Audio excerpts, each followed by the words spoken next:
Boa tarde a todas e a todos. Hoje é dia 6 de agosto de 2024, são exatamente 3 horas e 15 minutos. Vamos dar início à sessão de julgamento do processo administrativo sancionador CVM número 19957 005643 2020-21, de que é relator o diretor João Ascioli.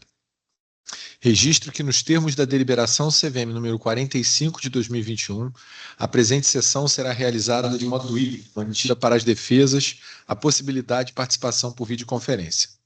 A sessão por videoconferência mantém seu caráter público, conforme o artigo 49 da Resolução CVM número 45 de 2021. Por essa razão, registro que a sessão está sendo transmitida pela internet. Funciona como procuradora federal especializada na CVM, neste caso, a doutora Ilene Patrícia Najarian, a quem eu cumprimento sempre com muita alegria e respeito.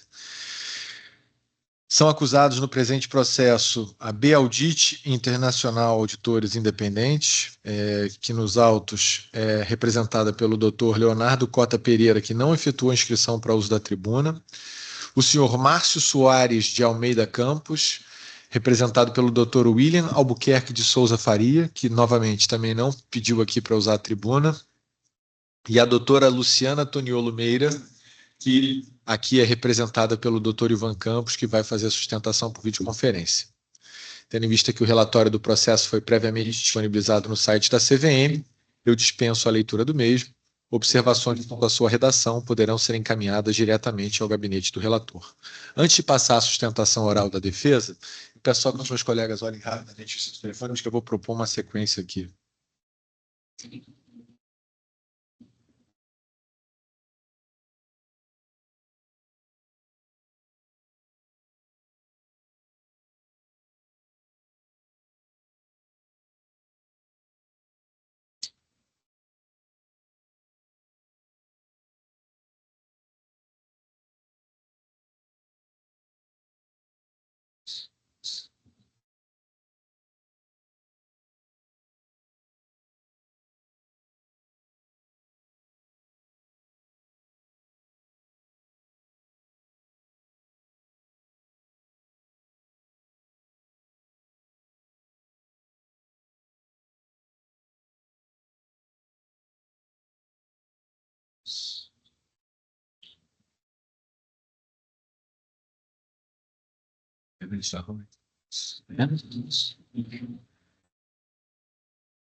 Tá, então vamos lá, eu tenho aqui uma sugestão. Bom, passo então a sugestão aqui, a sustentação oral. Então eu convido o colega doutor Ivan para fazer uso da tribuna, respeitando aquele nosso prazo tradicional aí de 15 minutos. Boa tarde, membros do colegiado, ilustre procuradora e demais colegas presentes, física ou virtualmente. Eu represento a senhora Luciana Toniolo Meira, nos autos do processo 19957 005643/2020-21, processo em que a senhora Luciana ela é acusada pelo exercício ilegal da profissão de auditoria. No caso, ela foi assim acusada por ter atuado como revisora dos trabalhos de auditoria do Educação BR, Fundo de Investimento em Participações Multiestratégia, referente aos exercícios sociais encerrados em 31 de 3 de 2016 e 31 de 3 de 2017. Antes de passar propriamente aos argumentos pelos quais pleiteamos a absolvição da senhora Luciana, é importante ressaltar que a B-Audit, a empresa de auditoria aqui acusada, ela foi incorporada antes da instauração do processo administrativo que levou ao presente processo administrativo sancionador. A data de baixa da inscrição da Beldit é 26/2/2018, e essa incorporação ela se deu pelo motivo de uma transação entre grupos, portanto, um motivo com fundamento econômico existente.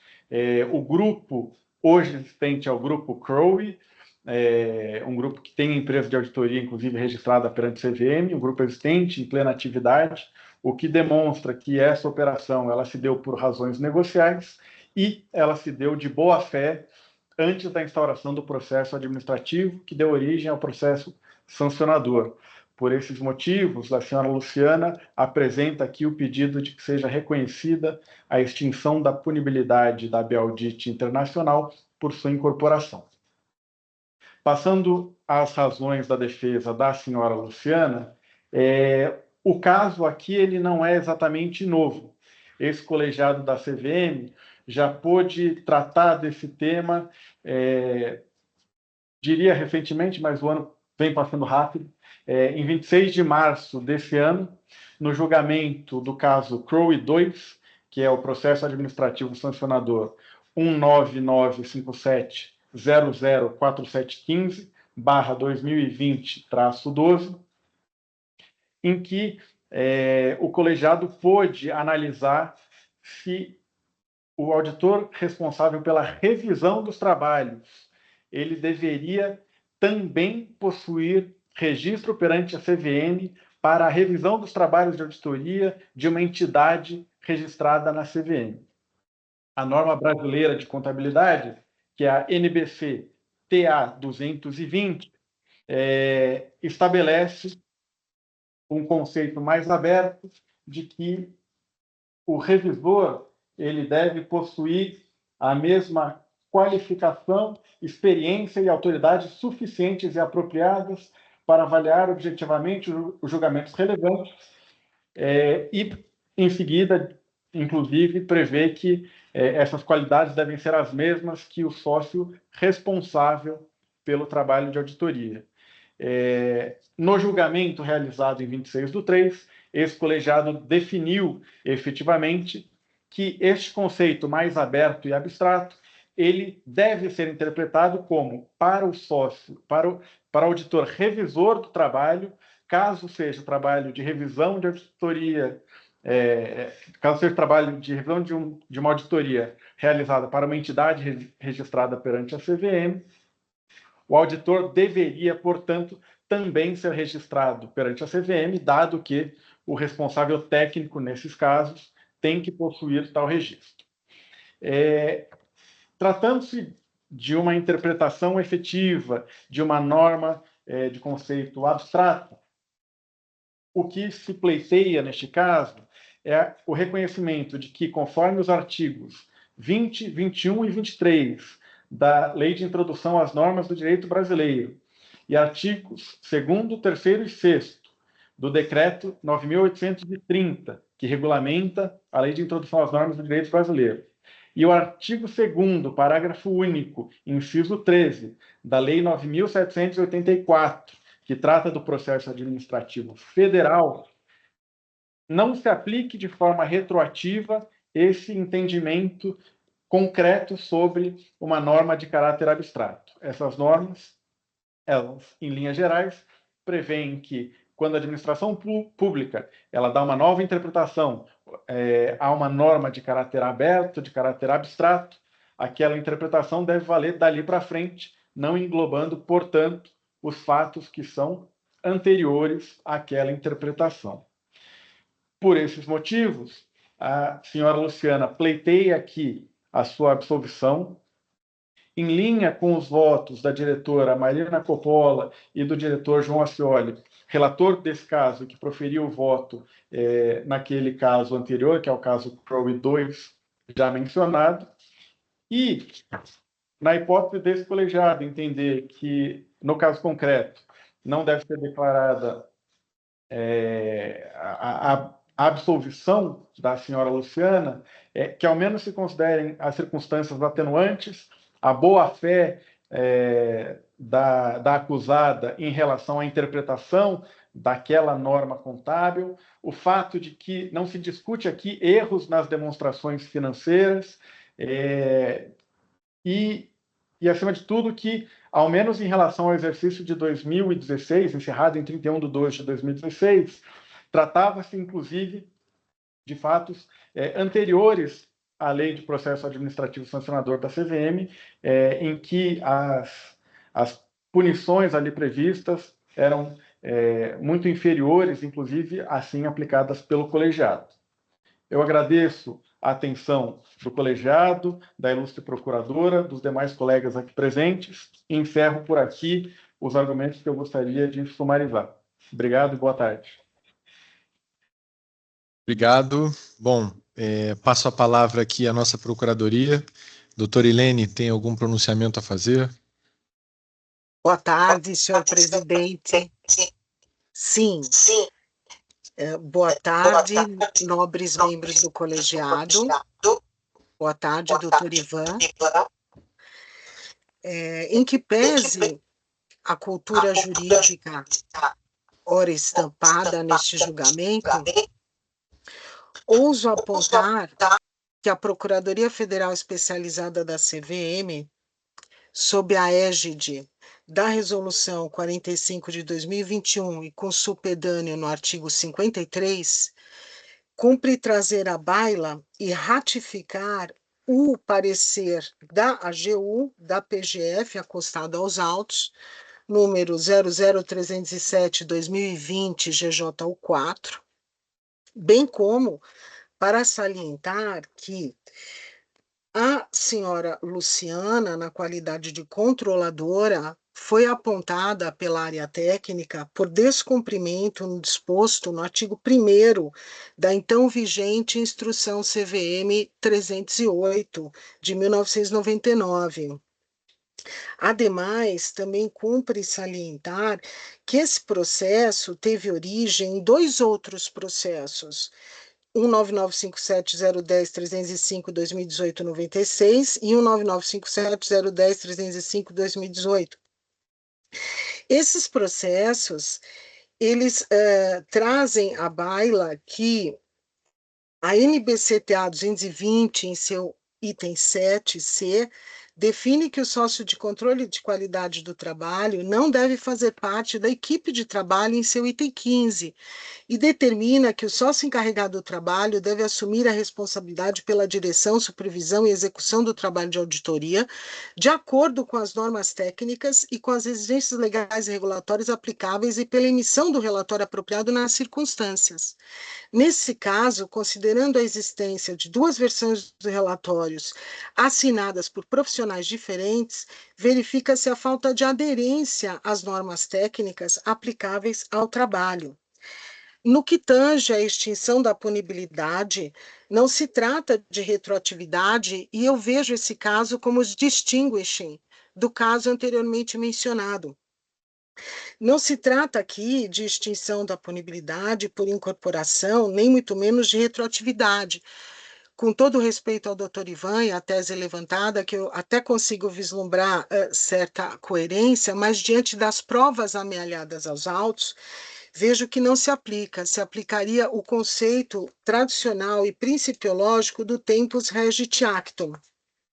O Fundo Educação BR, Fundo de Investimento e Participações Multiestratégia, ele foi concebido ainda em 2015, e esse fundo, ele passa, então, em 2016, a acolher as normas para regime próprio de previdência social. Em 2016, ele altera o seu regulamento.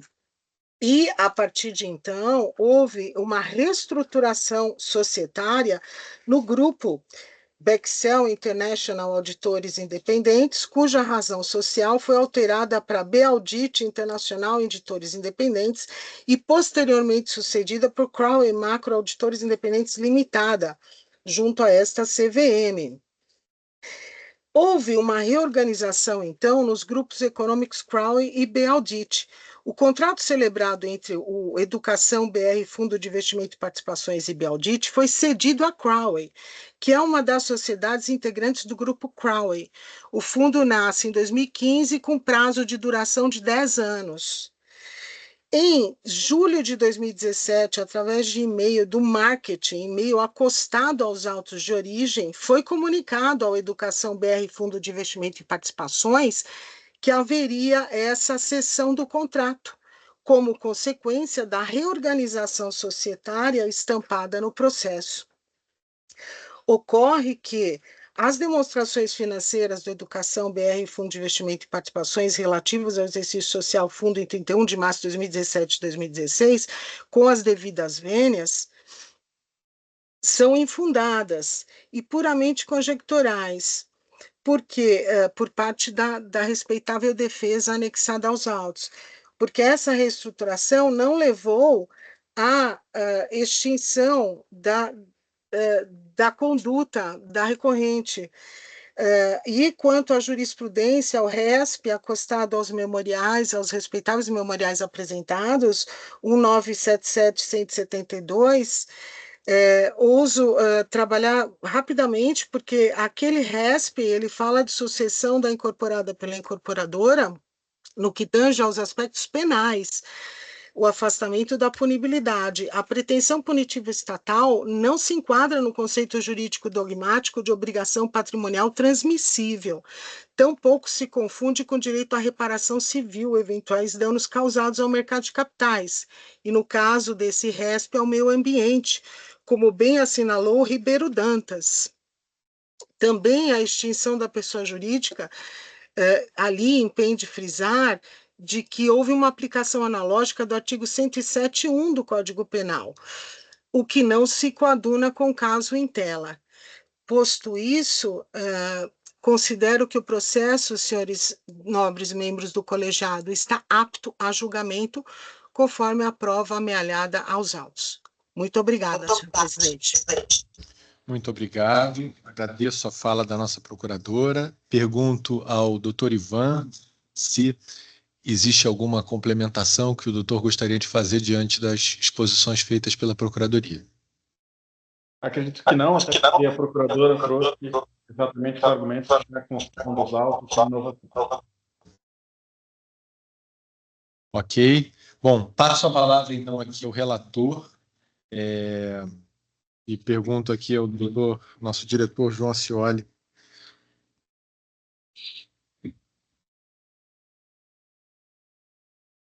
Boa tarde a todos. Passar a leitura do voto, cumprimentando o doutor Ivan, da defesa, a doutora Irene e demais presentes. Trata-se de possíveis irregularidades na auditoria independente do Educação BR, FIP Multiestratégia, referentes às demonstrações financeiras dos exercícios sociais vindos em 31 de março de 2016 e 31 de março de 2017. Segundo a acusação, Luciana Meira teria atuado irregularmente como sócia revisora e executora dos trabalhos de auditoria por meio da Bexel, então, Bexel, cujo responsável técnico à época dos fatos era Márcio Soares. Preliminares. Márcio Soares suscitou o preliminar de ilegitimidade passiva, pois não comporia o quadro da sociedade quando a prestação de serviços para a Educação BR, nem reconhece como suas as assinaturas apostas nos documentos questionados nestes pais.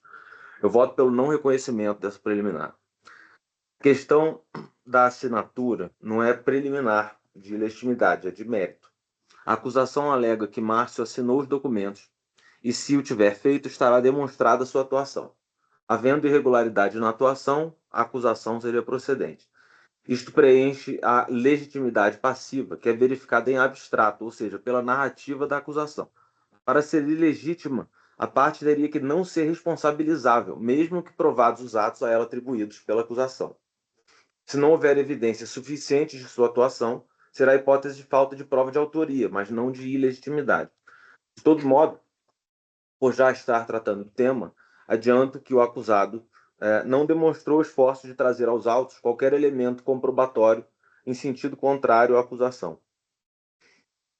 Apesar de alegar que as assinaturas não são suas, pediu apenas para produzir provas que considerei, acompanhado pelo colegiado, inaptas para demonstrar o alegado, pois pediu perícia grafotécnica quando as assinaturas são apenas reproduções fotográficas digitalmente inseridas nos documentos. Ademais, também consideramos o pedido protelatório diante de pedido idêntico que fizera no outro processo, apenas para no último dia do prazo desistir de juntar qualquer coisa sem justificativa.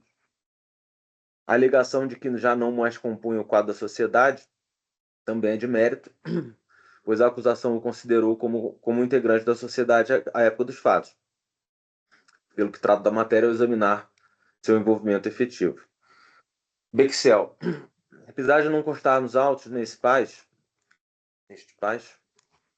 observo que em 2 casos recentemente julgados, a Bexel teve julgado a sua extinção de punibilidade por ter sido, em 31 de julho de 2017, quando denominada Beldit, extinta por incorporação, sem elementos que indicassem má-fé na operação societária. Acompanho o entendimento do relator no caso mais recente, não participei no julgamento do primeiro, e voto nos mesmos termos pelo reconhecimento da extinção da punibilidade da Bexel neste pais. No mérito, violação ao artigo 1º da Instrução CVM 308 de 99. Segundo a acusação, a Luciana Meira infringiu o artigo 1º da Instrução 308, pois teria assinado o relatório de auditoria sem poder fazê-lo, por não estar cadastrada junto à CVM como auditora. Divirjo parcialmente do entendimento da acusação. Há 2 fundamentos para a acusação contra Luciana: ter atuado como sócia executora dos trabalhos e como sócia revisora dos trabalhos. Trato cada uma separadamente a seguir. Como sócia revisora.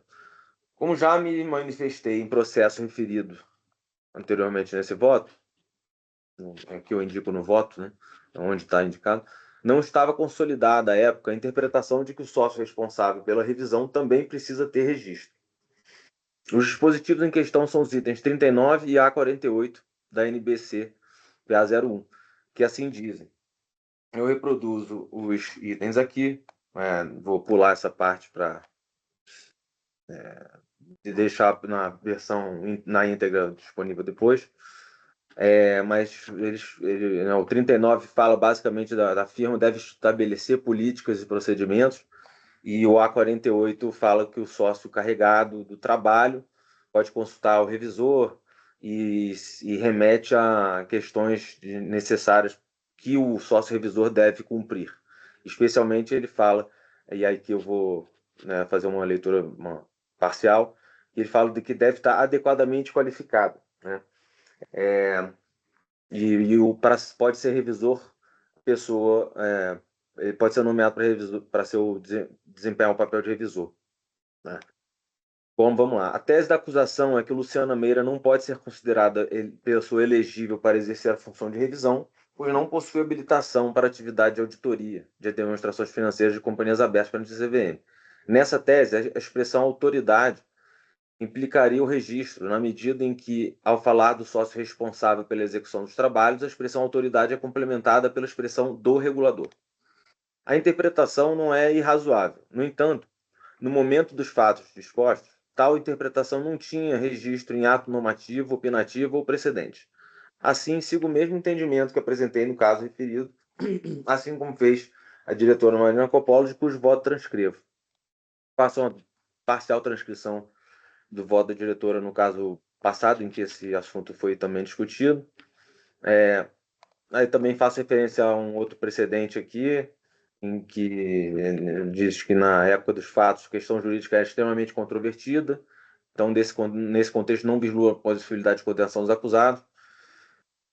Enfim, já por essas razões, entendo que Luciana deve ser absolvida da acusação por ter atuado como sócia revisora. Adicionalmente, porém, registro que não identifiquei nos documentos apresentados pela senhora Luciana, neste caso, para dar suporte às suas alegações de que teria atuado apenas como revisora, evidência de sua efetiva atuação nessa qualidade, apenas como sócia executora, do que passo a tratar. Como sócia executora dos trabalhos. A acusação também afirma, na narrativa dos fatos, que Luciana Meira atuou como sócia executora. Diferentemente do PAS anterior, em que me manifestei, conforme já referido, entendo haver elementos aqui suficientes que atestem essa participação. O argumento de defesa de que a função de Luciano Meira se limitaria à revisão parece-me ser contraditado pelo segundo relatório de auditoria enviado à CVM, de que consta o seguinte trecho. E aí, no trecho do relatório, identifica especificamente a Luciana Tonello Meira, a sócia responsável pelo projeto. Luciana Tonello Meira está registrada, etc. e tal, e faz a qualificação. E nesse mesmo documento, o sócio responsável técnico é indicado, único indicado como sócio revisor. Então, sócio revisor e responsável técnico, Márcio Soares, etc. Isso aqui é um documento, né, no voto indica onde está nos autos. Ou seja, o próprio relatório indica que o sócio revisor era Márcio Soares e não Luciana Meira, cuja função seria a de sócia responsável pelo projeto, em linha com a manifestação da própria acusada, ao declarar que era sócia executora em sua manifestação prévia. Dessa forma, entendo que houve atuação irregular de Luciana Meira nos termos do artigo 1º da Instrução CVM 308, não como sócia revisora, mas como sócia executora. Ante exposto, voto pela condenação de Luciana Meira pela infração relativa à sua atuação como sócio executor dos trabalhos de auditoria. Sobre a violação aos artigos 2º, 3º e 20, artigo 2º, parágrafo 3º e artigo 20 da Instrução 308. A acusação alega que Márcio Soares e a Bexel violaram o disposto nas então vigentes NBCs para auditoria independente de informação contábil histórica, ao deixar de aplicar o previsto nos itens 7C, 15 e 25 da NBC-TA 220, nos itens 39 a 41 e A47 da NBC-PA 01, que teria caracterizado descumprimento do artigo 20 da então vigente Instrução 308, bem como ao disposto no parágrafo 3º do artigo 2º. Nesse sentido, faz-se necessário analisar as condutas imputadas de modo a determinar se houve algum dos descumprimentos narrados. Antes, porém, faz-se necessário esclarecer sobre a alegação de ilegitimidade passiva, conforme anunciado anteriormente neste voto. Como se depreende da troca de e-mails anexada por Luciana Meira de março e abril de 2018, Márcio Soares concorda em assinar os relatórios de auditoria da Altere referentes ao exercício social da Altere, referentes ao exercício social findo em 31 de dezembro de 2017, e confirma sua participação. Nesse sentido, apesar de a Altere não ser objeto neste PS, seu trabalho de auditoria for elaborado em data posterior ao aqui questionado, o que denota que Márcio Soares efetivamente atuava como auditor pelo Bexel enquanto na mesma época da elaboração do relatório de auditoria da educação BR. Violação a dispositivos da NBC-TA 220. A acusação entendeu pela ocorrência de infração a esse normativo porque 1. O sócio de controle de qualidade não deve fazer parte da equipe de trabalho e não restaria clara a função de cada um desses sócios. Infração ao 7C. A existência de duas versões do relatório denotaria falta de direção e supervisão dos trabalhos e da apropriada emissão do relatório. Foi alegada ainda uma violação ao item 25 da TA 220. Entretanto, não foi feito nenhum desenvolvimento sobre o motivo pelo qual teria sido violado.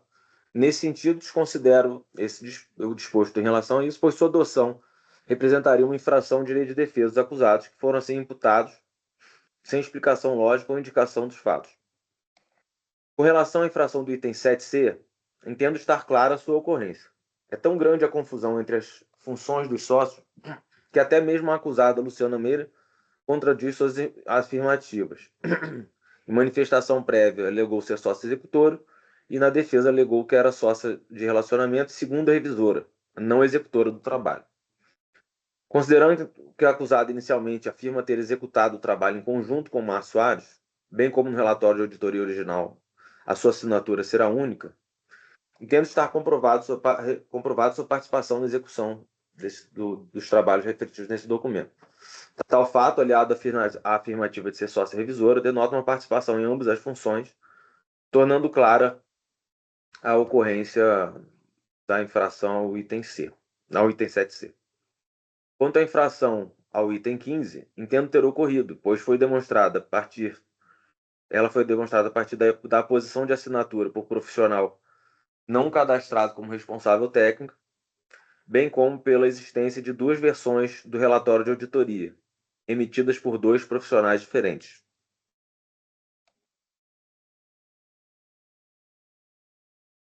Violação aos dispositivos da NBC-PA 01. Trata-se aqui de imputação feita a Márcio Soares e Bexel por permitirem que Luciana Meira atuasse como sócia revisora, sem estar qualificada para isso. Em desconformidade com os itens 39 a 41 e a 48 da NBC-PA 01. Pelas mesmas razões expostas nos parágrafos 10 a 14 deste voto, entendo não ser possível uma condenação por interpretação sem amparo em registro em ato normativo, opinativo ou precedente. Aqui faço uma breve ressalva sobre o assunto. Embora o tipo indicado nos itens 39 a 41 e a 48 seja abrangente o suficiente para caracterizar suas respectivas infrações diante dos fatos presentes nos autos, pois envolve procedimentos para revisão e elaboração, a peça acusatória em relação às infrações da NBC-PA 01 delimita qual seria a atuação de Márcio e Bexel imputadas sob essas normas no seguinte trecho. Item 10 do termo de acusação. No item 10 do termo de acusação, ele fala: a NBC-PA 01 determina em seus itens 39 a 41 que a firma deve estabelecer políticas e procedimentos para tratar da indicação do revisor do controle de qualidade e estabelecer sua elegibilidade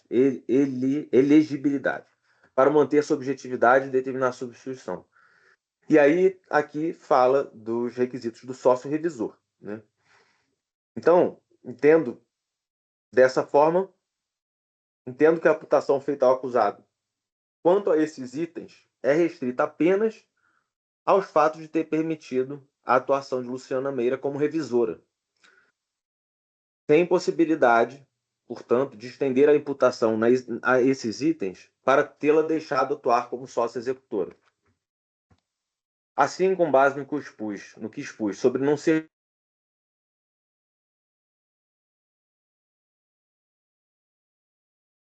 ação de Márcio Soares por estes fatos, pois foram apenas estes fatos atribuídos a ele para configuração da infração a esses itens. Além disso, atribui a área técnica infração ao item A49, pois este determina que, entre as políticas e procedimentos a serem estabelecidos pela firma, o responsável pela revisão final não deve participar de outra forma do trabalho de auditoria. Entendo que assiste razão à acusação com base no que expus na sessão anterior, ao ter sido demonstrado que Luciana Meira atuou, ele teria permitido que ela atuou tanto como executora quanto revisora. Então, concluo, portanto, que Márcio Soares, no que tange a NBC-PA 01, violou apenas o item A49. Conclusão. Ante o exposto, voto pela condenação de Márcio Soares por infração aos artigos 2º, parágrafo 3º, 20 e 20 da instrução CVM 308, caracterizados pela violação aos itens 7C e 15 da NBC-TA 220, bem como pelo item A49 da NBC-PA 01. Como pena base, me apoio no precedente recente do colegiado de caso idêntico ao atual, em que se utilizou a pena base de R$120 mil. No entanto, ocorreram consideravelmente menos infrações contábeis do que no precedente citado, que foram 8 naquele e 3 neste. Assim, estabeleço como pena base o valor de R$80 mil. Como agravante, aponta a conduta reiterada, que é compensada pela atenuante de baixo impacto da conduta. Voto também pela condenação de Luciana Meira por infração ao artigo 1º da Instrução CVM 308, por sua atuação irregular como sócia executora dos trabalhos de auditoria.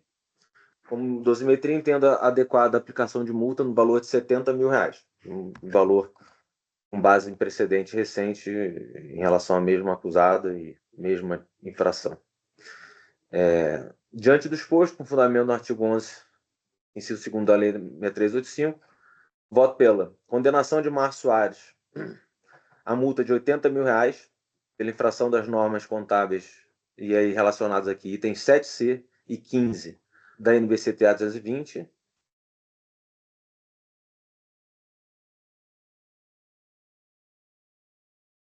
demonstrações financeiras dos exercícios sociais indicados na acusação.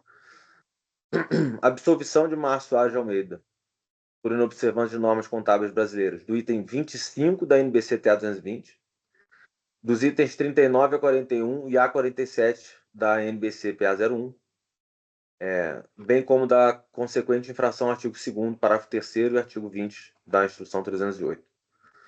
Reconhecimento da extinção da punibilidade em relação a Bexel e condenação de Luciana Toniolo Meira a multa de R$ 70 mil por infração ao artigo 1º da Instrução 308 por ter atuado como sócia executora e assinado relatório de auditoria e revisão das demonstrações da educação BR nos exercícios sociais indicados. O voto, senhor presidente. Agradeço ao diretor João Scioli. Passo à diretora Marina Coppola.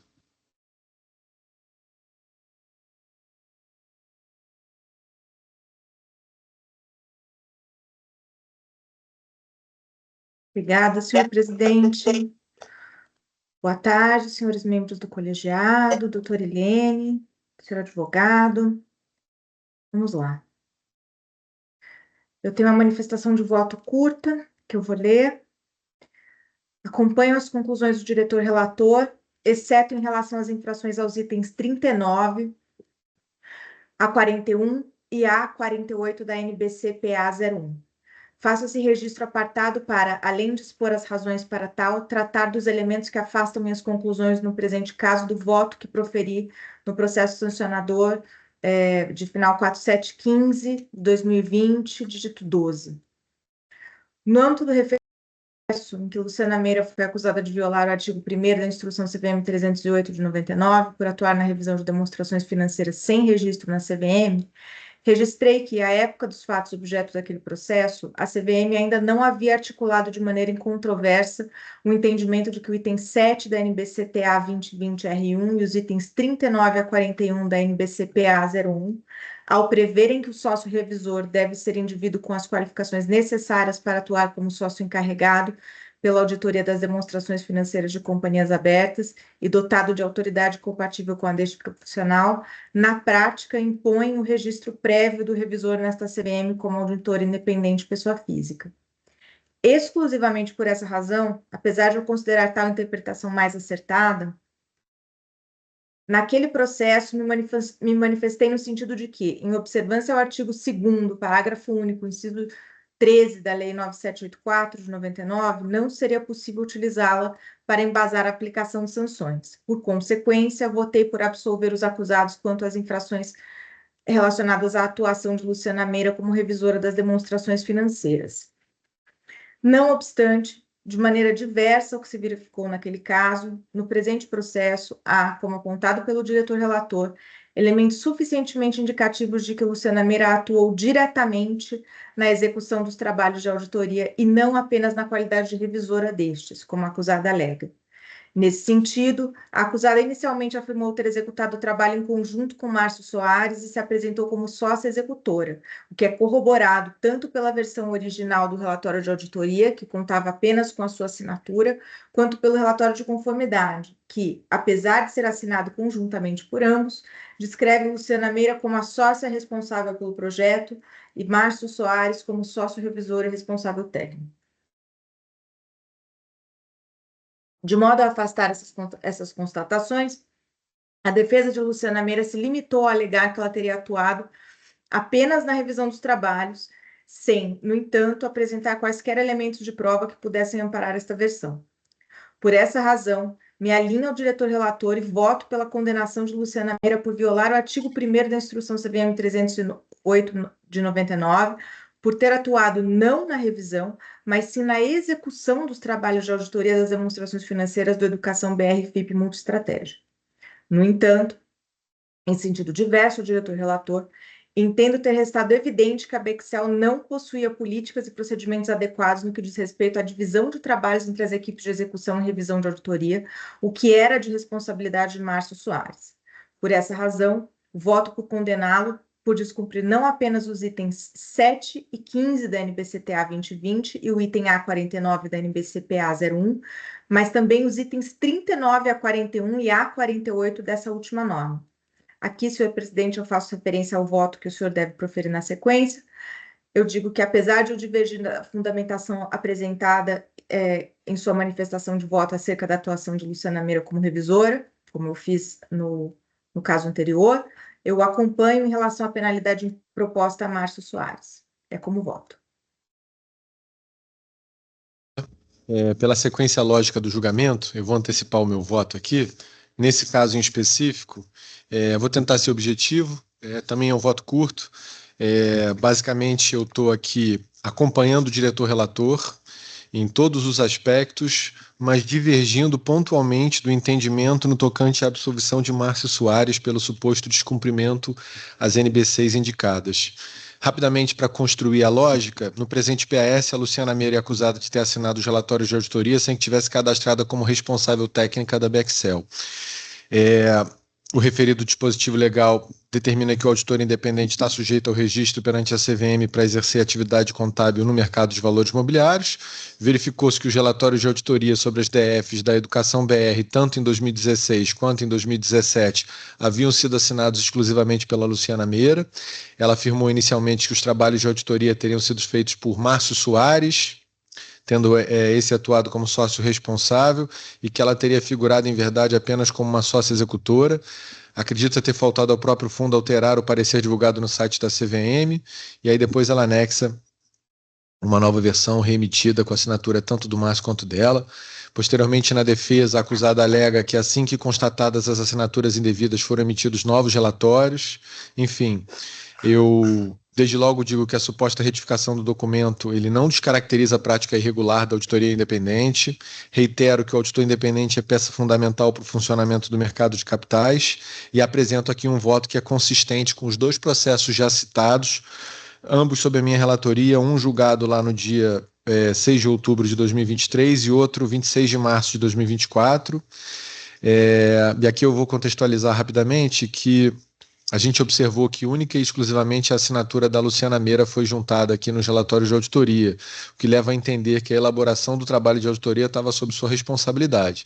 Não há nos autos documentos que comprovem que isso está errado. E aí depois trouxeram outros argumentos à defesa de que, na verdade, ela tinha atuado como revisora. Mesmo assim, isso continua constituindo uma violação ao artigo 1º da Instrução CVM 308. Como eu já mencionei em outras oportunidades, a norma contábil exige que os sócios responsáveis pelos papéis de trabalho sejam registrados perante a CVM. Enfim, entendo que ela não podia ter atuado nem como executora, nem como revisora. Acompanho o entendimento do diretor-relator nesse sentido. Faço uma referência aqui aos dispositivos da NBC 39 e 41. Entendo que, em relação ao senhor Márcio Soares, que era o diretor responsável, ficou devidamente caracterizado que tem aqui uma violação no sentido de uma não organização interna dos papéis de trabalho e das atribuições de cada um dos encarregados. Então, só para ser objetivo, divirjo parcialmente do entendimento adotado pelo diretor-relator e concluo que Márcio Soares, na qualidade de diretor responsável da Bexel, violou os itens 39 a 41, a 48 da NBC PA 01 ao não implementar os procedimentos necessários para a boa condução dos trabalhos de elaboração e de revisão dos trabalhos de auditoria da Bexel e ao permitir, tanto nas versões originais quanto nas retificadas, que Luciana Meira assinasse os trabalhos de auditoria de forma irregular. Há infrações evidentes de que os trabalhos não estavam alocados adequadamente na Bexel, da mesma forma em que há contradições na forma de atuação da Luciana Meira, seja como executora ou revisora. Em relação aqui à dosimetria, eu acompanho a dosimetria em relação aos demais, e em relação aqui ao Márcio Soares, eu entendo que se aplica a dosimetria de R$80 mil e, enfim, indico os precedentes. É como eu voto, passo a palavra primeiro ao diretor Daniel Maeda e depois ao diretor Otto Lobo. Boa tarde, senhor presidente, obrigado. Boa tarde, procuradora Helene. Boa tarde, doutor Ivan, doutor Otávio, demais diretores. Eu acompanho o voto do presidente. Diretor Otto. Boa tarde a todos, boa tarde, doutora Helene. Cumprimento aqui a nobre procuradora. Boa tarde, doutor Ivan, doutor Otávio. Eu também acompanho a divergência manifestada pelo presidente João Pedro. Bom, agradeço a todos e declaro encerrada a sessão em relação a este processo. E aí pergunto aos meus colegas se querem fazer um recesso. Diretora Marina, diretor João. Ainda vai sair. A diretora Marina vai se ausentar. Obrigado, Marina, por tudo. A gente fala mais tarde. Obrigada. João, você quer fazer o recesso? Acabou que eu não te dei a chance de responder. Apontado.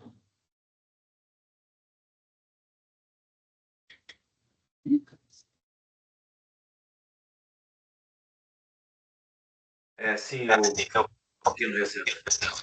Ok.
Também aqui o doutor Otávio e a doutora Helene, se a gente pode dar início nos trabalhos.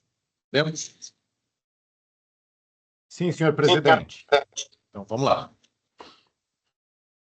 Vai. Aguarda a vontade. Pode? Pode. Boa tarde a todas e a todos. Novamente, 6 de agosto de 2024. Agora são exatamente 4h07. Vamos dar início à sessão de julgamento do processo administrativo sancionador CVM número 19957 00 39 99 2021-19, de que é o relator, o diretor Daniel Maeda. Registro que, nos termos da deliberação CVM número 45 de 2021, a presente sessão será realizada de modo híbrido, mantida para as defesas a possibilidade de participação por videoconferência. A sessão por videoconferência mantém seu caráter público, conforme o artigo 49 da Resolução CVM número 45 de 2021. Por essa razão, registro que a sessão está sendo transmitida pela internet. Funciona como procuradora federal especializada na CVM, a doutora Ilene Patrícia Najarian. É acusado no presente processo o senhor Roberto Belíssimo Rodrigues, que nesse caso é representado pelo doutor Otávio Asbeck. Cumprimento tanto a nossa procuradora quanto o doutor Otávio. Tendo em vista que o relatório do processo foi previamente disponibilizado no site da CVM, eu dispenso a leitura do mesmo. Observações quanto à sua redação poderão ser encaminhadas diretamente ao gabinete do relator. Passo então a palavra ao dependente para fazer a sua sustentação oral. Senhor presidente, senhor relator, senhores diretores, deixa eu só ver como é que eu faço com essa microfonia. Bom, acho que está resolvida. Senhor presidente, senhor relator, senhores diretores, senhora representante da Procuradoria Federal Especializada, boa tarde. Nós tivemos oportunidade, nesse caso, de apresentar memoriais, de apresentar as nossas defesas e, posteriormente, de apresentar memoriais apresentando todos os argumentos de defesa do senhor Roberto Belíssimo Rodrigues na qualidade de diretor de Relações com Investidores da Magazine Luiza. Basicamente, então, por isso eu não vou explorar todos os pontos, eu vou ser bastante breve, bastante pontual. Basicamente, nesse caso, a CEP acusou o senhor Roberto Belíssimo Rodrigues por descumprimento de 2 dispositivos. Primeiro, o artigo 3º da Instrução CVM 358, cumulado com o artigo 14 da Instrução CVM 480, porque na divulgação do fato relevante do dia 23/3/2020, teria faltado uma referência ao cancelamento provisório dos dividendos adicionais, que o Conselho de Administração deliberara no dia anterior. Segundo, por descumprimento ao artigo 30, inciso 5º da Instrução CVM 480, em razão do arquivamento intempestivo da ata da reunião de Conselho de Administração que eu referi no sistema Empresas Net. Bom, para compreender esse caso, é importante compreender inicialmente o contexto em que o mercado brasileiro, em que o mercado mundial se encontrava à época. É a forma pela qual esse contexto afetava, em especial, as empresas de varejo. Nós estávamos em meio ao período mais crítico da pandemia de Covid. As empresas buscavam formas de lidar com aquela nova realidade. E naquele momento, Magalu teve que reestruturar suas operações de modo a garantir a continuidade das suas atividades e a manutenção dos 40 mil empregados que tinha à época, que eram alocados em mais de 1.110 lojas físicas. Isso envolveu um longo período de adaptação, um processo de extrema complexidade. E esse processo foi descrito no já referido fato relevante de 23/3/2020. No entanto, a CEP entendeu que esse fato relevante é falho por um motivo. Nele não se fazia referência ao cancelamento do pagamento dos dividendos adicionais no montante de 290 milhões de reais, originariamente proposto pelo Conselho de Administração. Com efeito, a reunião do Conselho de Administração do dia 22 de março deliberou o cancelamento do pagamento daqueles dividendos adicionais. No entanto, existem uma série de aspectos que mostram que isso não era informação caracterizável necessariamente como fato relevante, como eram aquelas outras que constaram do documento efetivamente publicado. O primeiro motivo pelo qual nós não estamos tratando de fato relevante aqui decorre do fato de que a deliberação tomada na reunião do Conselho de Administração não era definitiva. Ela era uma deliberação provisória, tanto que, posteriormente, o Magazine Luiza pagou uma parcela desses dividendos. E ela vinha naquele contexto que eu descrevi para os senhores. O segundo ponto é que, na visão da administração, o cancelamento desses dividendos já estava implícito na notícia do cancelamento da AGO, que ocorreria no dia 9/4/2020, em que se deliberaria sobre a matéria. Afinal, esses dividendos, e esse ponto é muito importante, somente seriam devidos depois de aprovados pela AGO. O fato relevante informou expressamente que novos documentos relacionados à AGO seriam oportunamente divulgados. Ou seja, o cancelamento decorre daquilo que se comunicou ao mercado. Não era uma deliberação autônoma de cancelamento. Terceiro, e esse para mim é dos três o mais importante dos pontos. Não houve qualquer variação relevante na cotação das ações da companhia após a publicação da ata da SA, após a publicação da ata da SA, com a nova proposta da administração e com a deliberação do novo montante de dividendos a ser distribuído. É importante notar que os dividendos adicionais, objeto do cancelamento, representavam aproximadamente 4 centavos por ação de emissão da companhia. E, à época, isso correspondia a 0,52% do preço por ação. Historicamente, a cotação das ações de Magazine Luiza não oscila em decorrência do pagamento ou não de dividendos, tendo em vista as características da companhia. O valor de mercado da companhia é oferido com base na sua capacidade produtiva, no número de operação e na operação das lojas físicas, e o potencial do e-commerce da companhia, e não pela sua capacidade de pagar dividendos aos seus acionistas. Esta nunca foi a característica da Magazine Luiza, e essa assunção é que estava implícita na decisão de não fazer uma referência expressa ao cancelamento desses dividendos. O fato de que, posteriormente, o valor da ação não oscilou apenas confirma essa assertiva. E esse ponto foi posteriormente constatado pela Superintendência de Relações com o Mercado de Intermediários em uma análise autônoma realizada em razão desse primeiro processo.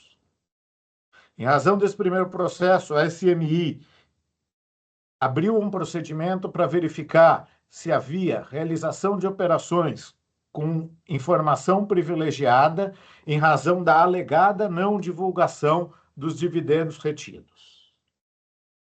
A SMI realizou detalhadas análises e concluiu, cito expressamente a área, que o valor dos dividendos adicionais era pouco relevante quando comparado à cotação do ativo.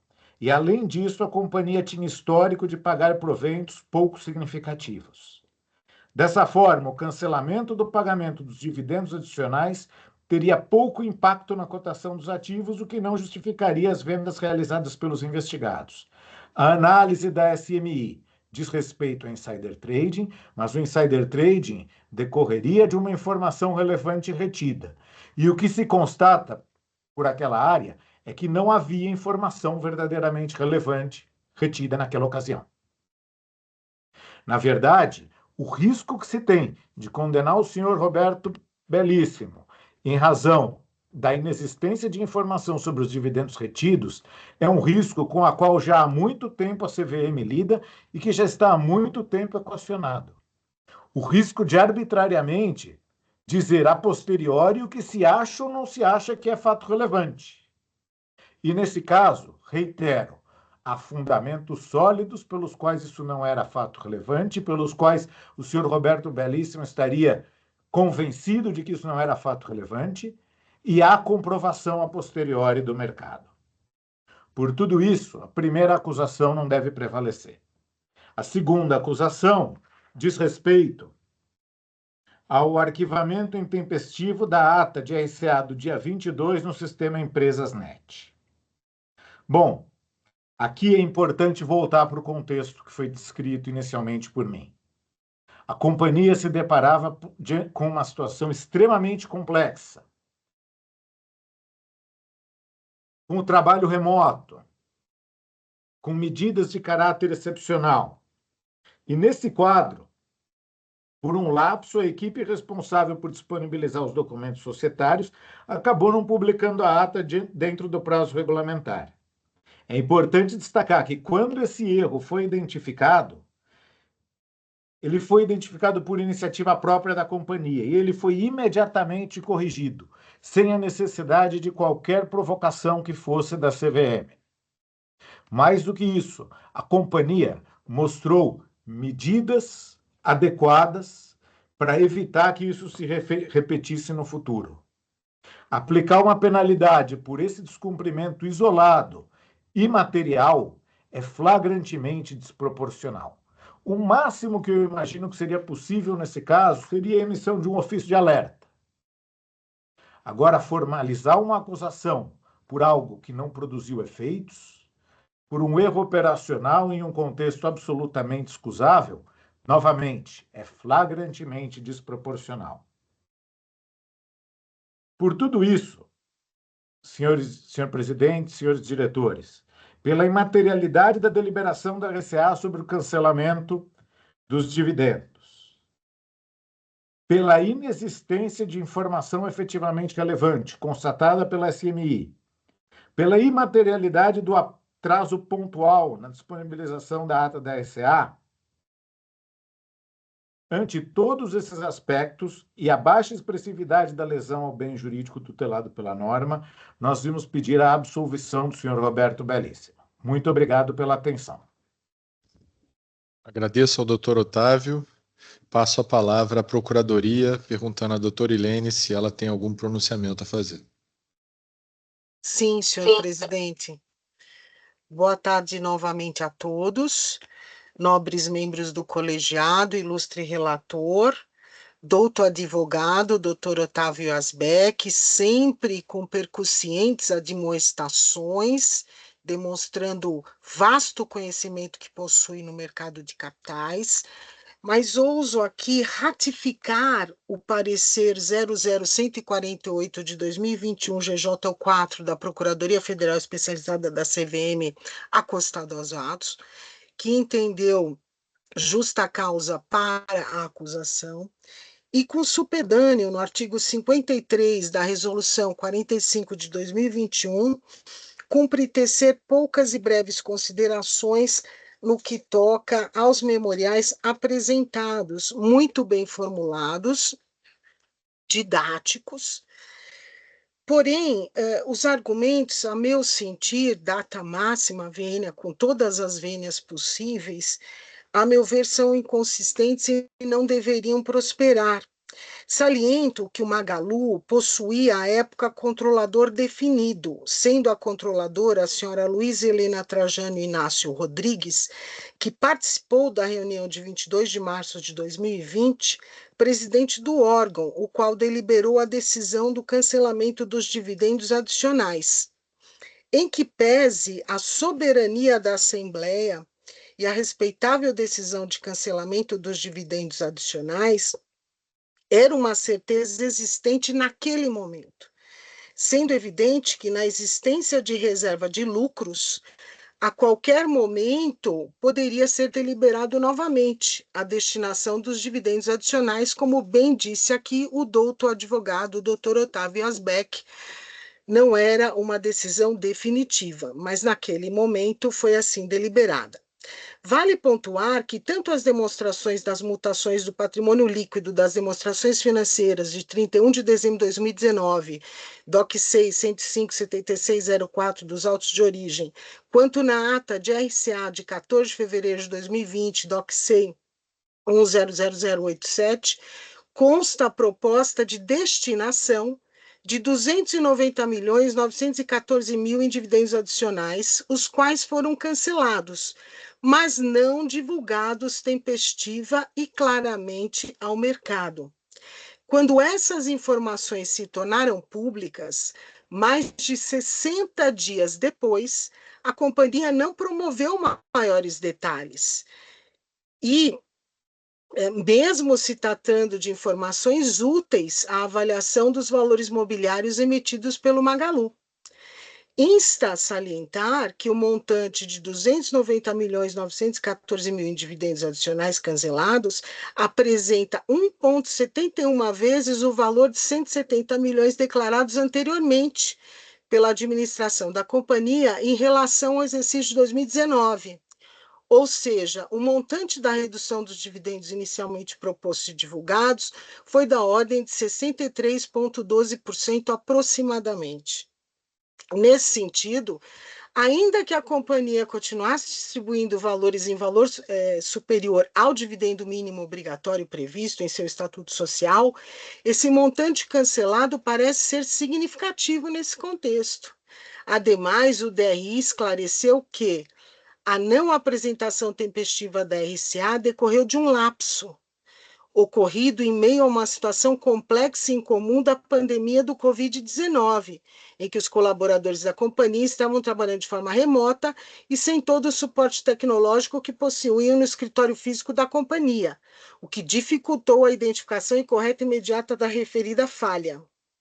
Como já comentado, chama a atenção o fato de cancelamento da AGOE convocada para 9 de abril de 2020, informado no fato relevante de 23 de março de 2020, DOC 60999187, foi deliberado na mesma reunião do Conselho de Administração em que se decidiu se cancelar a destinação dos 290.914.000 em dividendos adicionais, ou seja, na reunião do Board, realizada em 22 de março de 2020, sendo que a informação sobre o cancelamento da Assembleia foi divulgada tempestivamente em 23 de março de 2020.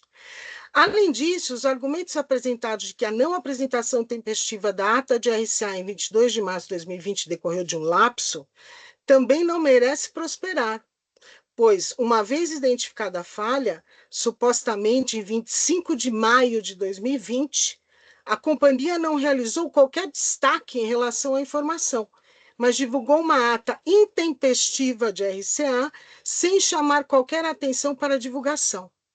Pontua ainda, nobres diretores do colegiado, doutor relator, que a instrução CVM 358 de 2002, que vigorava à época dos fatos, em seu artigo 2º, parágrafo único, inciso 16, cita como exemplo de ato ou fato potencialmente relevante, dentre outros, a decisão sobre a atribuição de proventos em dinheiro. Posto isso, nos parece que a companhia deveria ter divulgado imediatamente a informação à época da deliberação, considerando que se a atribuição de proventos em dinheiro é decisão capaz de influir de modo ponderante na cotação de valores imobiliários, ainda que não tenha feito segundo a análise da SMI, na decisão de investidores de comprar ou vender ou manter aqueles valores imobiliários, na decisão dos investidores de exercer qualquer direitos inerentes à condição de titular de valores imobiliários emitidos pela companhia ou a eles referenciados de igual modo, a decisão tomada no âmbito da ata de RCA de 22 de março de 2020, inclusive gravosa aos acionistas, de cancelar a destinação proposta, deveria ter sido enfrentada como relevante. Nessa perspectiva, devemos ter em mente a quem se destina as informações divulgadas pelos emissores, também aos stakeholders.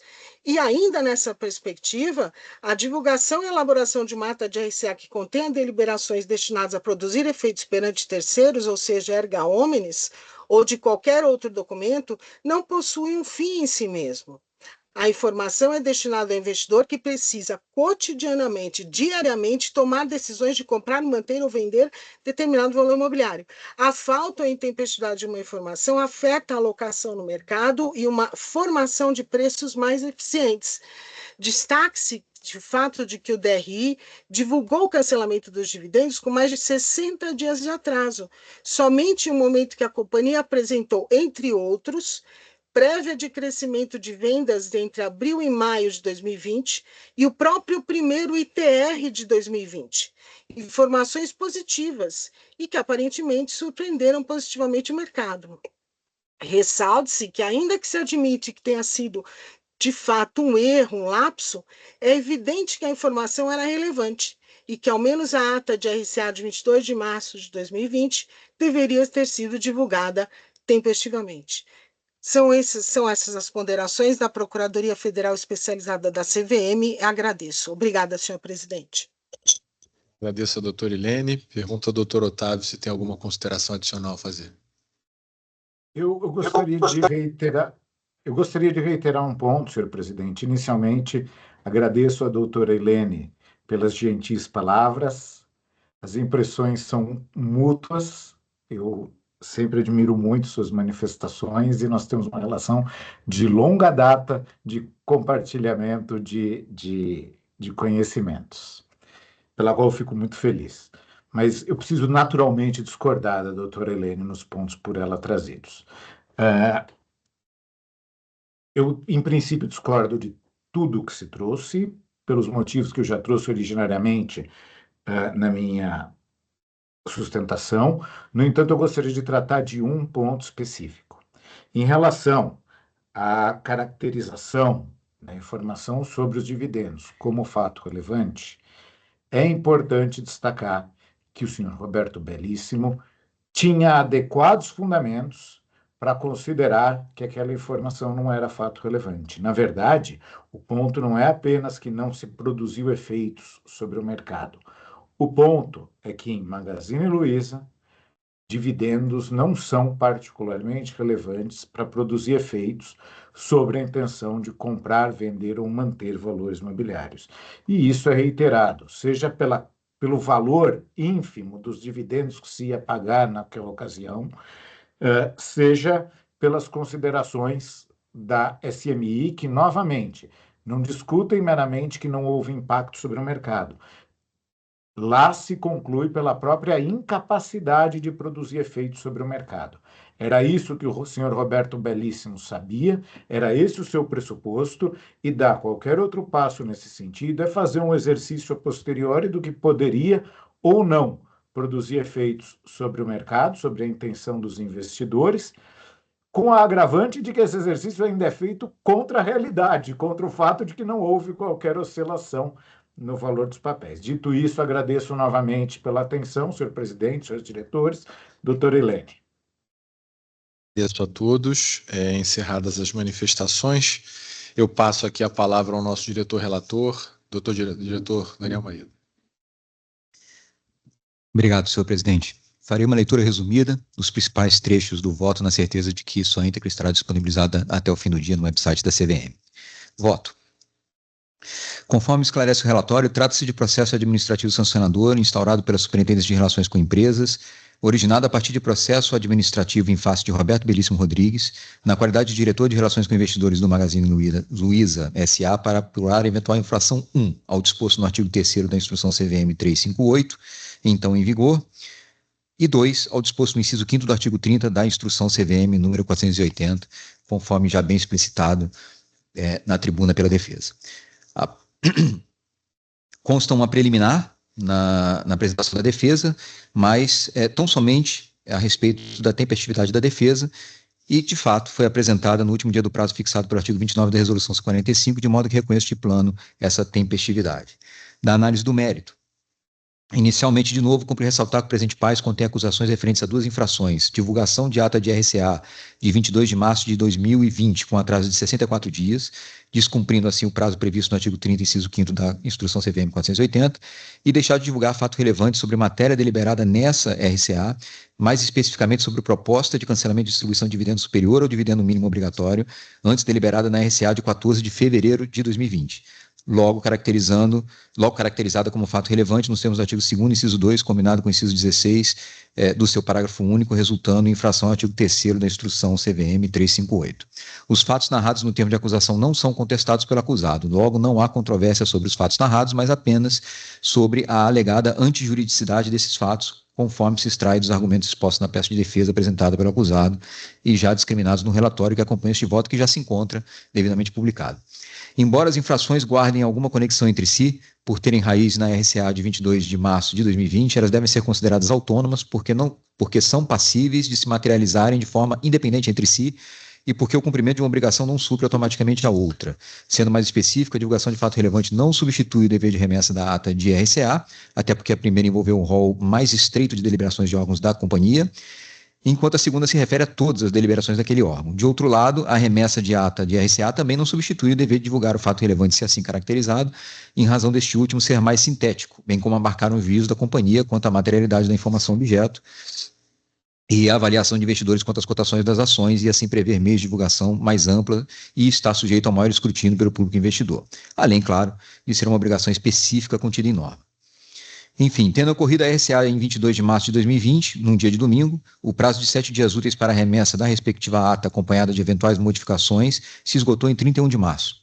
Na medida em que a ata foi encaminhada via sistema Empresas.net apenas em 25 de maio, às 19h30, ficou evidenciado um atraso de quase 2 meses nessa disponibilização. O acusado afirmou que o atraso na remessa se deu, entre aspas, por um lapso, e que a falta de envio da ata de RCA de 22 de março de 2020 só foi constatada quando iria transmitir a ata de uma RCA posterior, realizada no dia 25 de maio, acompanhado então do informe de informações trimestrais, ITR, referente ao primeiro trimestre de 2020. Segundo afirma o acusado, o lapso ocorreu porque logo depois dessa RCA de 22 de março, os funcionários das áreas jurídica e de relações com investidores da companhia entraram em regime de trabalho remoto como consequência da pandemia de Covid-19. No entanto, ainda que se reconheça a gravidade daquele cenário de pandemia, também está evidente que essa mesma situação não impediu que a companhia divulgasse, no dia 23 de março de 2020, data em que os empregados das áreas jurídicas e de relações com investidores já teriam sido postos em trabalho remoto, um fato relevante derivado de matéria decidida na RCA realizada no dia anterior. Dado que o canal de remessa dos fatos relevantes das atas de RCA para a CVM é exatamente o mesmo, e o procedimento e o esforço para a remessa de ambos muito similar, parece claro que a companhia não se via prejudicada de cumprir suas obrigações informacionais em razão da pandemia. Além disso, a companhia teve a capacidade operacional de remeter a ata de RCA realizada em 25 de maio naquele mesmo dia, ainda durante a fase aguda da pandemia de Covid-19, quando as reuniões dos trabalhos presenciais permaneciam desaconselhados em circunstâncias semelhantes às dos dias em que transcorreu o prazo para a remessa da ata de RCA de 22 de março. Portanto, não é plausível que a pandemia não tenha impedido a companhia de encaminhar via sistema um fato relevante decorrente de uma decisão tomada em RCA, mas a tenha impedido de encaminhar uma ata de RCA de prazo equivalente, de momento equivalente.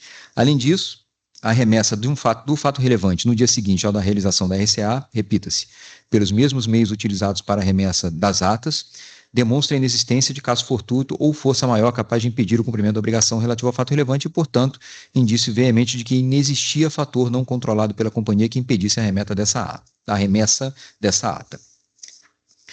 Portanto, está evidenciado o atraso na remessa da ata da RCA de 22 de março de 2020 sem justa causa para o retardo na entrega e, dessa forma, caracterizada essa infração. Conforme estabeleciam os artigos 44 caput e 45 da Instrução CVM 480, a responsabilidade pela prestação dessas informações é atribuída ao DRI. A consequência é a de que a intempestividade na remessa dessa ata é de responsabilidade, então, do acusado. Quanto à imputação de deixar de divulgar fato relevante a respeito da deliberação na RCA de 22 de março sobre o cancelamento da distribuição de dividendo acima do mínimo obrigatório, cabe primeiro apontar algumas questões de fato constatadas neste PAS. Quanto aos atos e fatos com a possibilidade de influenciar a cotação dos valores mobiliários ou as decisões dos investidores, o parágrafo único do artigo 2º da Instrução 358, também vigente à época, trazia um rol não exaustivo de atos e fatos que estariam enquadrados na hipótese. Dentre eles, o inciso 16, transcrevo aqui, lucro ou prejuízo da companhia e a atribuição de proventos em dinheiro. Se o caput do artigo 2º da instrução CVM 358 continha uma regra geral abstrata sobre o dever de se divulgar fatos relevantes, os incisos do seu parágrafo único forneciam interpretações autênticas sobre o teor do caput, ao indicar as situações em concreto em que se goza de uma certa presunção da relevância do fato objeto.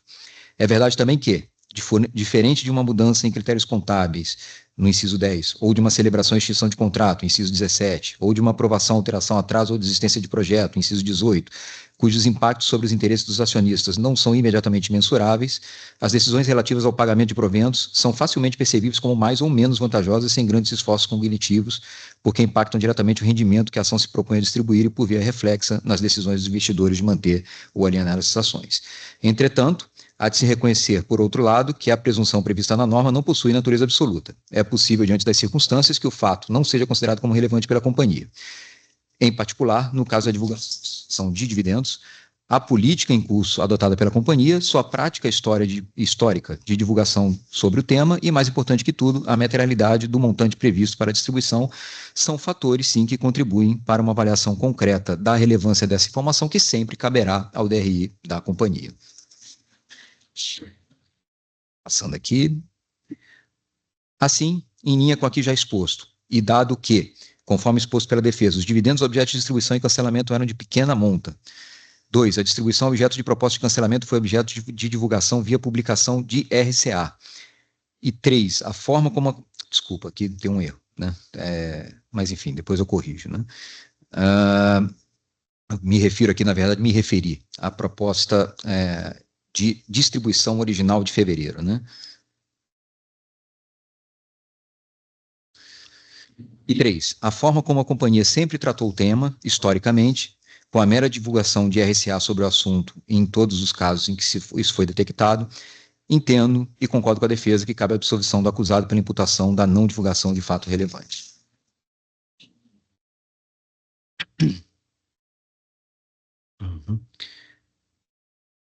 É válido, de toda forma, ressaltar que a descaracterização como fato relevante dessa informação sobre a distribuição ou respectivo cancelamento de distribuição de dividendos, conforme contida na RCA de 22 de março, não deve ultrapassar as fronteiras do caso concreto, pois, em regra geral, a matéria que tratada goza, como já dito, e como estabelecido pela própria regulamentação da CVM já citada, de uma presunção de relevância que apenas pode ser afastada diante da constatação de circunstâncias específicas que autorizem um tratamento distinto e menos rigoroso, circunstâncias essas que, no caso concreto, me parecem estar presentes. Portanto, não vejo caracterizado o descumprimento do dever de divulgação de fato relevante decorrente da proposta de RCA de 22 de março de 2020 de cancelar o pagamento de dividendo acima do mínimo estatutário. Dever esse decorrente, como sabido, do disposto na instrução CVM 358, artigo 2º, inciso 1 e 2 do caput, combinado com o inciso 16 do parágrafo único do mesmo artigo 2º. Conclusão e dosimetria. Em suma, concluo que restou comprovada a infração em face do acusado de divulgação intempestiva da ata de RCA de 22 de março, descumprindo assim o prazo de 7 dias úteis prescrito na instrução CVM 480, artigo 30, inciso 5º, vigente à época dos fatos. Passo agora à dosimetria da pena, pautado pelos princípios da razoabilidade e da proporcionalidade. Como sabido, cabe ao colegiado avaliar a gravidade em abstrato do ilícito e das condutas, observadas as eventuais circunstâncias agravantes e atenuantes, conforme previsto na legislação aplicável. Os fatos que deram causa a estes tipais ocorreram após a entrada em vigor da Lei 3.506, que alterou a 6385, de modo que são aplicáveis os parâmetros previstos na redação atual da Lei 6385 e na Resolução CVM 45. Com relação à imputação de divulgar intempestivamente a ata de RCA, entendo que a pena adequada é a de multa pecuniária, nos termos do artigo 11, inciso 2 da Lei 6385, na medida em que não se trata de uma mera divulgação inadequada, mas de uma omissão, que inclusive resultou em retardamento da ação supervisora da CVM sobre os fatos. Usando como balizadores os presidentes deste colegiado em questões de atraso no envio de documentos, a CVM propõe a fixação da pena base, neste caso, em R$100.000. Não constam nos autos elementos indicativos de circunstâncias agravantes, nos termos do artigo 65 da Resolução 45 para esta imputação. Nos termos do artigo 66, inciso 2 da mesma Resolução CVM, reconheçam como circunstância atenuante os bons antecedentes do acusado, devendo esta incidir sobre a pena base fixada no percentual de 15%. Assim, pelo exposto acima com fundamento no artigo 11, inciso 2 da Lei 6385, tendo em conta os princípios da proporcionalidade e da razoabilidade, voto. Primeiro, pela condenação do acusado à penalidade de multa pecuniária no valor de R$85.000 por infração ao artigo 30, inciso 5º da Instrução CVM 480 e pela absolvição pela infração ao artigo 157, parágrafo 4 da Lei 6404 e ao artigo 3º da Instrução CVM 358. É como voto, presidente. Agradeço ao diretor Daniel Maeda. Passo a palavra ao diretor João Scioli. Obrigado, senhor presidente. Cumprimento a todos os presentes, como já fiz anteriormente. Vou fazer uma leitura bastante resumida aqui de alguns pontos. Eu acompanho integralmente as conclusões do ilustre voto do diretor-relator, bem como seus fundamentos em relação aos quais apresento, sem abrir divergência, apenas algumas considerações adicionais me parecem relevantes em relação ao caso.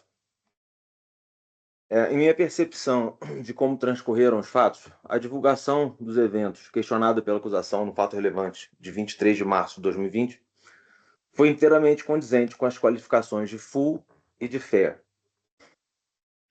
Um pequeno resumo aqui das razões que eu desenvolvo, em suma, nunca houve propriamente um cancelamento de dividendos, sim uma suspensão provisória do que seria proposto. Isso, a meu ver, foi comunicado no fato relevante. Embora de maneira indireta, foi muito claramente comunicado. De um lado, a suspensão da AGOE automaticamente significa a suspensão da deliberação sobre dividendos que nela teria lugar. De outro, o fato relevante foi expresso ao se referir a novos documentos que acompanhariam a nova data. Se fosse só um adiamento, ainda se poderia cogitar que a comunicação estaria passando uma ideia de que se trataria da mesma proposta anteriormente feita, o que não refletiria o estado do processo de formação da vontade da companhia naquele momento. Mas foram mencionados expressamente esses novos documentos que acompanhariam a divulgação da nova data. E isso significa que as propostas seriam modificadas. Isso, a meu ver, já seria suficiente para considerar o disclosure como full.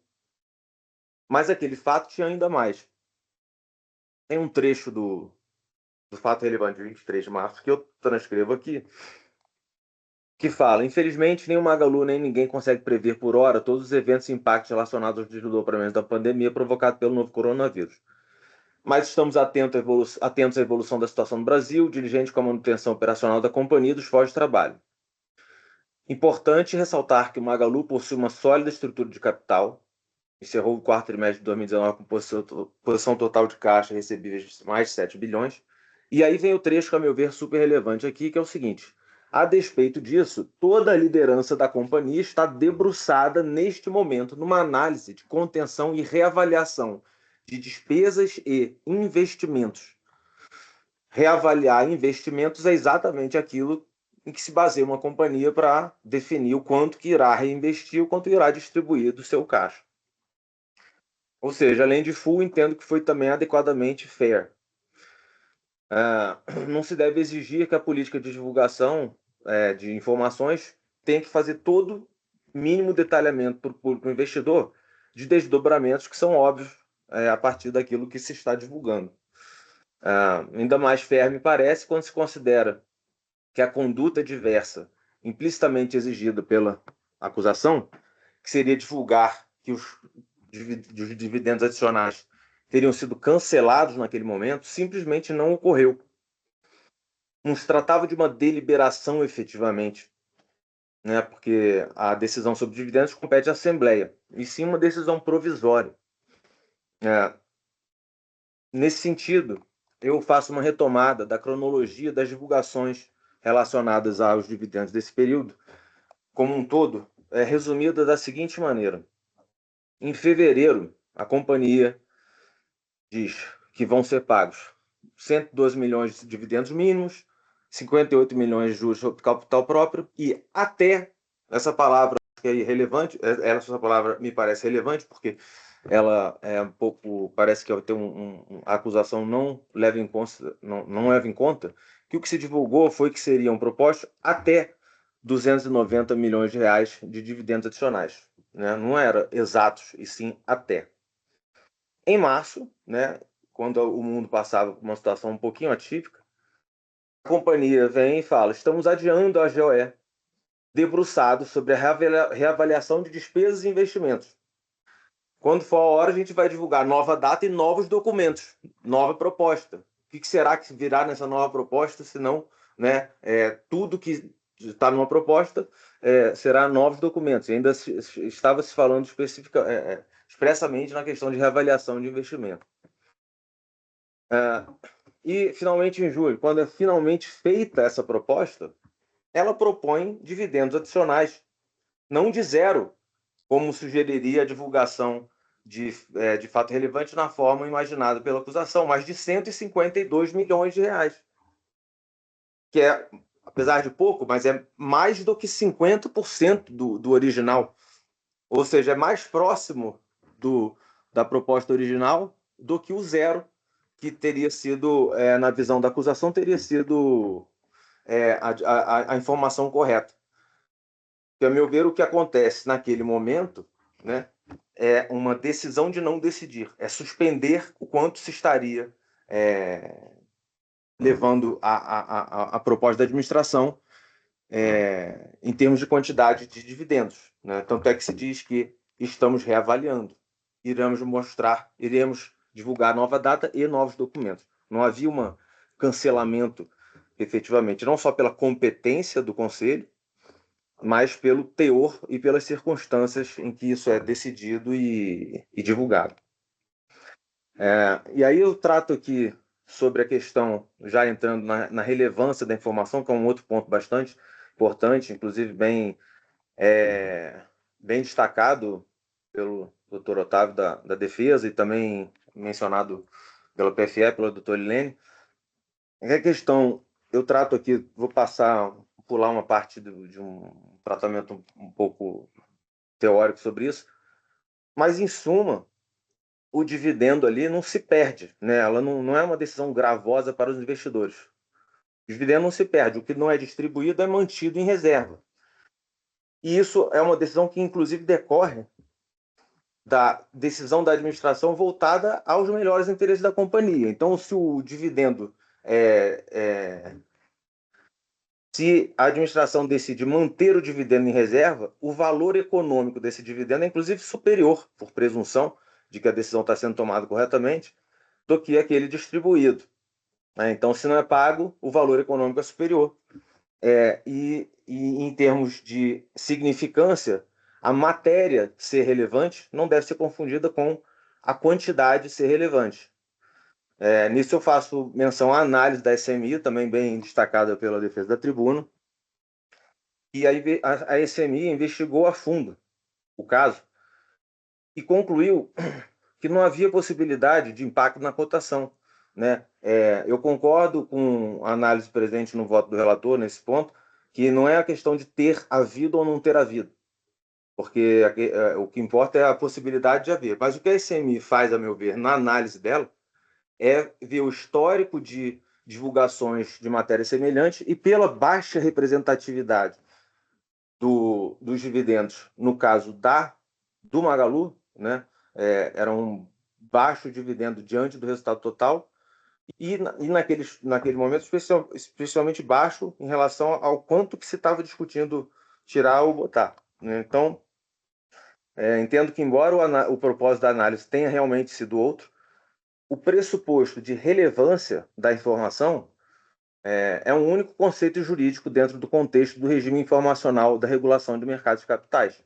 Uma mesma informação não poderia ser relevante para um tipo e não relevante para outro. O que não se quer, é claro que se preserva a autonomia das áreas técnicas para entender diferente, mas o conceito, a meu ver, é o mesmo. É claro que a política de investimentos é uma matéria relevante, mas ela não se pode verificar em abstrato, qualitativamente, sim quantitativamente diante das circunstâncias do caso concreto. Claro que dividendos importam, eles são indicativos da saúde financeira, tudo é verdade em abstrato, mas a SMI avalia o quantitativo no caso concreto, né? Qualquer fator de informações daqueles listados na regulamentação como potenciais matérias de fato relevantes, qualquer um desses importa e tem a presunção de presumido, mas depende das grandezas relativas do caso. Por exemplo, uma mudança na política de remuneração dos executivos, isso claro que importa, mas não necessariamente. Se for mudar o dia de pagamento, em vez do 5 vai passar a pagar no dia 1º, não importa, né? Se vai fazer uma aquisição societária, potencialmente importante, potencialmente relevante, mas se for de algo minúsculo que está verticalizando uma pequena operação meio para economizar custos, diante de dependendo das grandezas envolvidas, não justificaria jamais, não teria qualquer potencial de afetar a decisão de investimento a ponto de justificar uma divulgação de fato relevante. E daí por diante, eu dou esses exemplos e aprofundo um pouco mais essa questão dos dividendos que importam como matéria, mas não necessariamente naquele caso. E são os termos em que as considerações adicionais com as quais eu complemento e acompanho na íntegra o voto do diretor relator. Agradeço ao diretor João Ascioli. Passo a palavra ao diretor Otto Lobo. Eu acompanho o voto do eminente relator. Agradeço ao diretor Otto Lobo e eu, de igual maneira, acompanho o voto do diretor relator sem nenhum registro adicional e declaro encerrada a sessão, informando ao acusado, como é de pleno conhecimento do seu representante, que no aspecto em que ele foi punido, é possível a interposição do recurso voluntário ao conselhinho e no aspecto em que ele foi absolvido, a questão já transita em julgado aqui na primeira instância. Agradeço a todos e declaro encerrada a sessão de julgamento. Obrigado.